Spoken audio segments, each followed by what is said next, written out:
Olá, eu sou Liboni e eu sou o diletante profissional. Se você está vendo esse vídeo no YouTube, aí no fundo eu estou fazendo uma pinturinha gouache. Tentei fazer um retrato da Julia Waman, nem sei como pronunciar isso, mas ficou bem ruinzinho, então não espere muita coisa disso. Eu fiz com gouache, eu reaproveitei um papel que eu tinha começado outro dia, uma pintura para aquele vídeo que eu fiz anterior, do autorretrato e sei lá, ficou bem ruim. Mas enfim, o que eu vou falar de hoje é essa Julia Woman, um livro dela que chama Manual da Demissão. Eu vi uma palestra dela na Bienal, junto com outro cara, e eu achei interessante a ideia do livro. Quando cheguei em casa eu vi que o livro custava R$ 11,90 e comprei, porque, sei lá, né, R$ 11,90 custa o livro. E o livro tem uma capa sensacional. Se você está no YouTube, você está vendo, você viu também no comecinho do vídeo a capa. Se você está ouvindo no podcast lá no site, vai ter a imagem da capa. É uma capa sensacional de um coice. E a história do livro é meio. Se confunde com a história da autora no momento que ela foi demitida de uma editora que ela trabalhava. E num momento que muita gente estava sendo demitido. E ela conta mais ou menos ali o que acontece depois de ser demitido, essa, todos esses trâmites que tem que fazer, enfim. A, a grande graça do livro é o jeito que ela escreve. Essa autora ela tem uma voz, eu não sei como são os outros livros dela, mas ela tem uma voz bem bacana nesse livro, assim, um jeito um olhar das coisas, assim, bem gostoso, assim, de ver.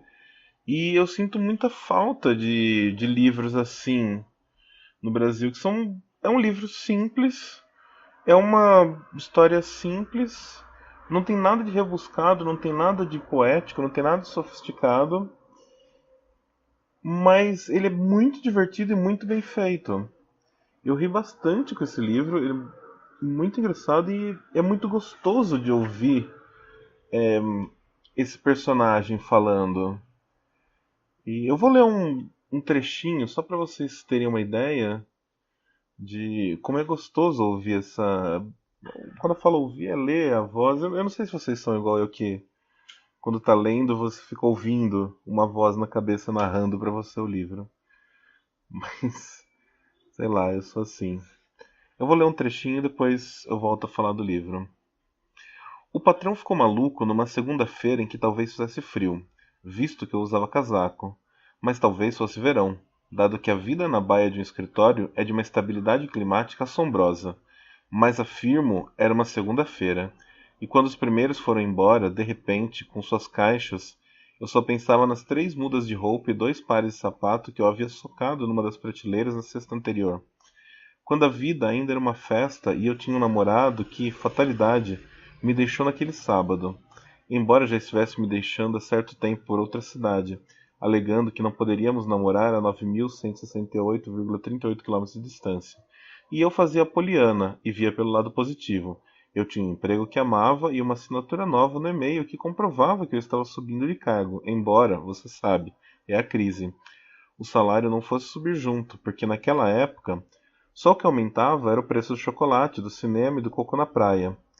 Eu tinha também um torcicolo e uma rinite constantes, consequências de viver num mundo acarpetado, um banco de horas deficitário, consequência de viver em um mundo acarpetado e possuir um cartão de ponto carinhosamente apelidado de escravocard, um déficit de vitamina D e ausência total de um bronzeado, consequência de viver em um mundo acarpetado com escravocard sob a luz fria. O patrão ficou maluco e demitiu cerca de 20% da sua empresa numa segunda-feira, em que talvez fizesse frio, sem aviso prévio, sem explicação além de, você sabe, a crise, e com requintes de crueldade que tomaram o dia inteiro que deixaram os funcionários prostrados em suas cadeiras giratórias baratas, esperando soarem seus ramais para se encaminharem à sala da moça do departamento de pessoal. Muito abatida, o que era sua condição normal, consequência de viver em um mundo acarpetado sob a luz fria e flores artificiais de temperatura invariável, para em seguida se depararem com seus computadores bloqueados, receberem o consolo dos demais empregados, que poderiam ser os próximos, esperarem caixas providenciadas por colegas, que poderiam ouvir o chamado em seguida, ou serem deixados para a noite, a fim de não atrapalhar a logística das caixas de papelão. Uma demissão, assim como um pé na bunda, é um evento que legitima a vida na Terra. E, enquanto do segundo se diz que te faz andar para frente, do primeiro disse que onde uma porta se fecha, uma janela se abre, além de outros consolos, ditados populares e pesares evocados em tais provocações. Em comum, ambos geram um sentimento inconteste de rejeição e compulsão, temporário ou não, por açúcar, ansiolítico ou drogas mais marginais. Primeiras boias de salvação quando o golpe apenas dói, e a janela é somente o melhor lugar de onde se arremessar. E o livro segue nessa vibe. É muito interessante que é um olhar muito necessário do nosso tempo, porque o livro foi escrito naquela época do impeachment da Dilma, a entrada do Temer. E o Temer, assim, apesar de não ser responsável sozinho pela crise econômica, ele é responsável pela aprovação das reformas trabalhistas que meio que decretaram o fim do emprego como se conhecia, principalmente em áreas como as áreas editoriais, e outras áreas que já se encaminhavam muito para a terceirização. Então, cada vez mais você vai vendo, a gente faz parte de uma geração que desconhece como que o emprego é. Você não tem mais, hoje em dia, aquele cara que entra numa empresa privada, não pública, porque pública ainda você existe esse resguardo, mas você não tem mais aquele cara que entra, veste a camisa, começa embaixo da empresa, vai subindo até ser diretor e segue sempre amando a sua empresa. Porque hoje em dia a regra é a terceirização, a regra é você não ter vínculo trabalhista, a regra é você não ter exatamente o emprego. É você custar o mínimo possível para um patrão que só quer te explorar.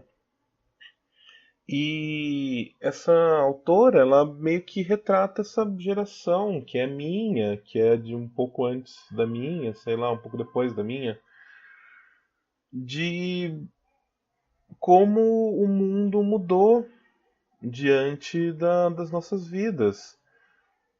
Que a gente cresceu, a geração dos nossos pais tinha muito emprego como referência, e a gente cresceu nessa linha. Até hoje ainda as pessoas tentam pautar dessa forma a vida.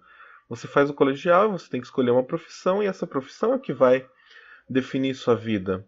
Só que daí você vai, faz a faculdade, consegue, chega, se torna apto a ser um profissional, e você não tem mais onde exercer sua profissão. Muitas vezes você ainda tem, mas de forma não digna. E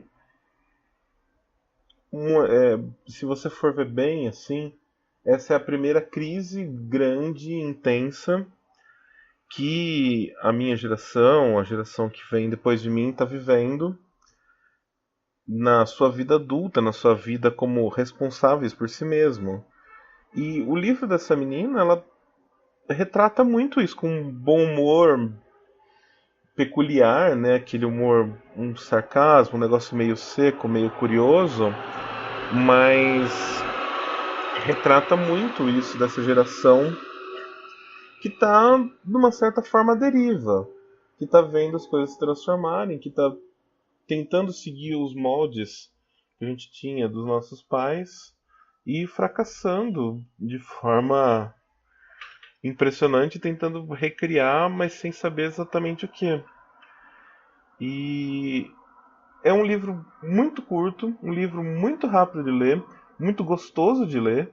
Eu li acho que em questão de 2 dias, coisa assim. E eu acho um livro, apesar de não ser assim, falar, nossa, é um ícone da literatura, não é. É um romance qualquer, assim. É um livro normal. Mas eu acho um livro necessário como um registro do espírito do nosso tempo. E eu sinto muita falta de livros como esse, na verdade. Cada vez mais Eu sinto falta, porque o nosso mercado editorial ele é tão. Ele tá mirrando cada vez mais e tá ficando cada vez mais nanico que ele não abre espaço para uma literatura nacional desse tipo, uma literatura nacional que não é cult, uma literatura nacional que com certeza não vai ganhar um prêmio de melhor livro do ano. Ele não abre espaço para uma literatura nacional que só é gostosa de ler. Então, eu acho importante a gente ter esse tipo de livro, a gente ter um livro que é barato, divertido e gostoso de ler. E é uma pena que, mesmo esse livro tenha sido pela Record, sei lá, é o tipo de coisa que não é muito divulgado, você não acaba não chegando tanto nas pessoas, porque não tem o investimento publicitário necessário. Se eu não tivesse ido nessa palestra, por acaso, inclusive, que eu fui, eu nunca teria ouvido falar dessa autora, e é uma autora que me divertiu bastante. Então, sei lá. Comprem o livro, é muito barato, vou deixar o link aí para comprar na Amazon. E leiam, que é muito divertido, é muito engraçado mesmo. Obrigado aí quem ouviu até agora. Obrigado pela paciência. Se você está ouvindo no podcast, vai lá no YouTube, se inscreve no canal, isso dá uma força pro canal. Se você está vendo no YouTube e preferir em qualquer momento ouvir só o podcast, tem o podcast lá no site diletanteprofissional.com.br. Comenta aí, falem aí que livros vocês estão lendo, que livros divertidos vocês leram recentemente. E se vocês leram esse livro também, falem o que vocês acharam. Obrigado, até a próxima.